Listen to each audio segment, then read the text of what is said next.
Welcome to the fourth and final session in Public Speaking Extraordinaire. I will recap everything you have learned in the last three sessions and how you can put them together to create a compelling speech on almost every occasion that demands it. This module alone could have been sold as a standalone, for the secret techniques I am about to reveal are being used by top salespeople, businessmen, and great leaders alike to compel and move audiences to the tune of persuasion. How would you like to get that kind of mastery in the next few minutes? Compelling your audience to answer to your call of action is what separates you from the rest of the average and mediocre public speakers. This is what separates highly successful speakers from the rest. Surely you are not going to climb the stage to speak to a large audience and expect nothing in return. Remember, there is no use to your speech without any call to action. In this section, you will learn things that can make a massive difference to what you already know from the first three sessions. One of the keys to a really successful presentation is audience participation.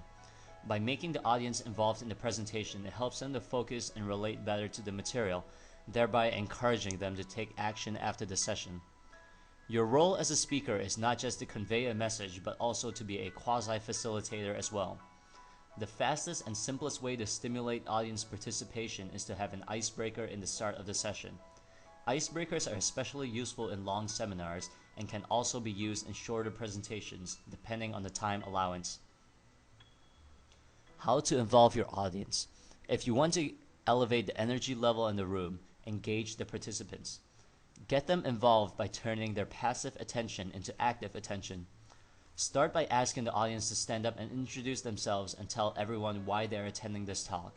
If time allows, get audience members to introduce other members to stimulate audience interaction. You can also ask the audience members to write down their names on folded cardboards so you can call on them later on during the session. Having dyads or group activities encouraged. You are getting participants involved and they will gladly do so, since the reason they came to listen to you is with their own self-interest in mind. Conduct simple exercises involving dyads. If the room is evenly numbered, or break into smaller groups if the participant count is large enough to warrant so. You can also take some time and divide your audience into groups. Small groups, partner groups, or groups involving everyone for different activities. Small groups can further elect a leader to represent them and voice their thoughts. If you know anything about hypnotherapy, then closed-eyed procedures are useful too. Get participants to imagine, be creative, and see your vision. Another method is to do an audience survey by a show of hands. Not only would this help you find out more about your audience, it gets them involved in the sessions. What should you do when things are getting a little dull, especially in long sessions?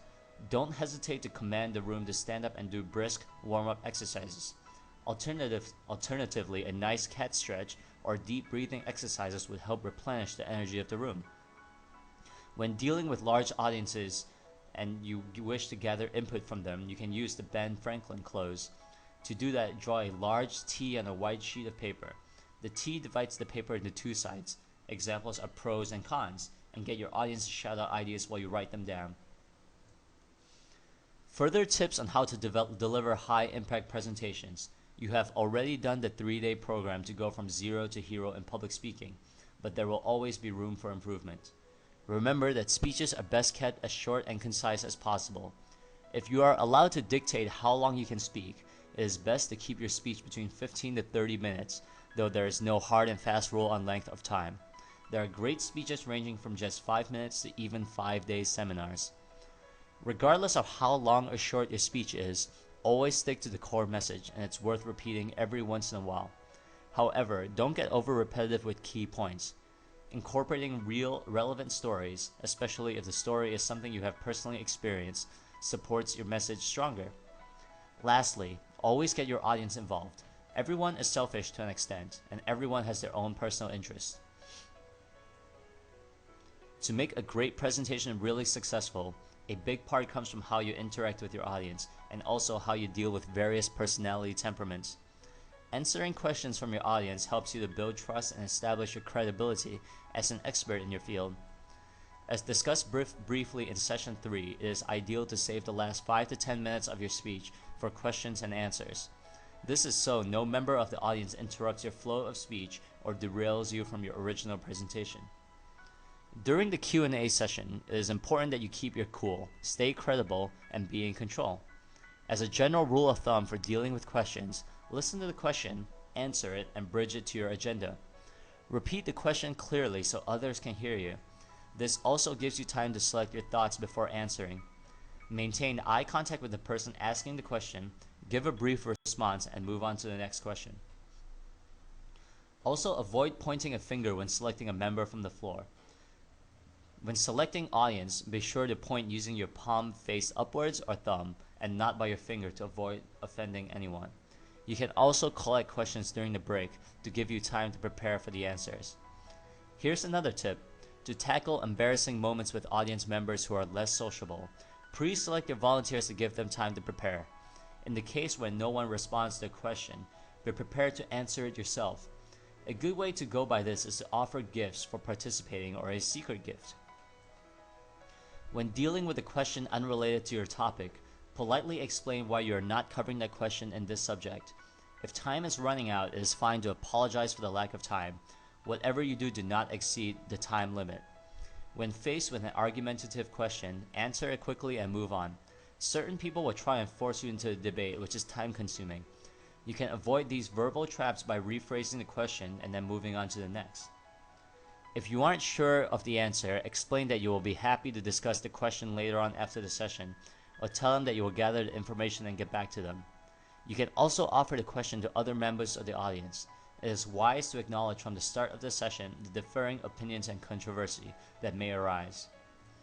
A huge part of your public speaking success is in how you deal with people of varied personalities, so it pays to survey your audience in advance. Survey your audience before you walk into the room or doing a presentation.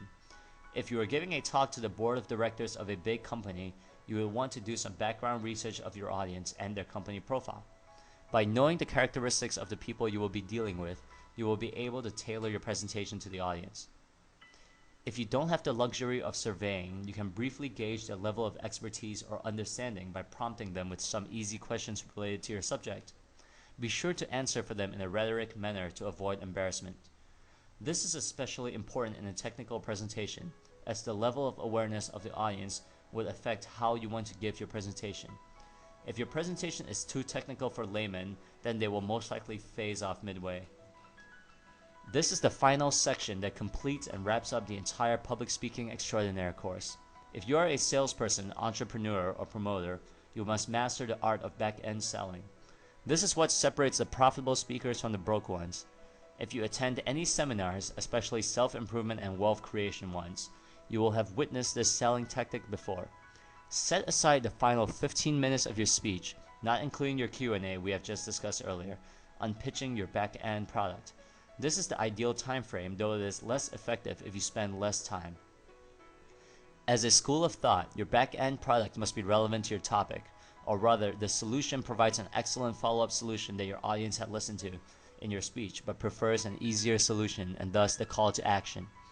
For instance, if your presentation or speech is about women's seduction, you can pitch in a back-end offer on personal one-on-one coaching with your top pickup artists. At this point, the audience who are now your prospects can choose to do it themselves or take an easier solution, which is to be trained by a professional in the area of women's seduction. Use PowerPoint presentations to demonstrate your offer components and their values. Alternatively, you can use a whiteboard and list down the components impromptu. This is what some top speakers like multi-millionaire speaker T. Harv Eker and world's #1 affiliate marketer Ewan Cha does. Implement the price slashing tactic. This is a highly powerful psychological tactic to increase the perceived value of your offer before you drop the bomb and reveal the final price, which at this point will be perceived as an irresistible offer. For instance, again, you can name the value of your components to total up to $20,000 in real-world value. Then announce that your competitors are selling the same offer for $5,000. You will do so at half price, but only for the first 10 fast action takers. They can get a premium discount of just $1,000. Can you see how this tactic is effective? Giving people the perception of purchasing a $20,000 value back-end program for just $1,000. This also includes the scarcity tactic, whereby your offer is not just for anyone. People in general don't like the idea of being left out, and you want to attract only quality customers, so it's a win-win. This concludes the Public Speaking Extraordinaire Speed course. I hope you have learned a great deal about public speaking and apply them to your business, career, and even in your daily conversations. Empower yourself to make the next personal breakthrough, and it is my sincere wish to see you become a person better and more powerful than yesterday. All the best.